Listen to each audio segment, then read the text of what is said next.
ভবিষ্যৎটা জানি কিবা ছিঁড়া ছিঁড়া নাগে বাবার কাছে দেখাই আনি বাবা দেখুন যান আমার ভবিষ্যৎটা একটু সামনে নাকি করুন আরে বাচ্চা চুপ থাকো আমার আমার মধ্যে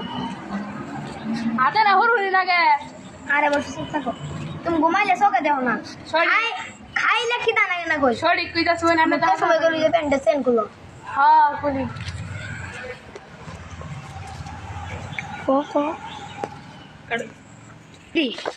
আমার পুরানে ভবিষ্যৎ কি তোর তিনটা বলে নেবো পরে তোর প্রথম গুলা পাইলো ডবো এই পাইলো মানে এই নাকি কোন ও উড়োজা চালাই যায় ওটা কইছো আরেকজন ইঞ্জিনিয়ার হবো আরেকটা ন্যাংরা তুই কি কইলি আর আছেন এই তুই কি কইলি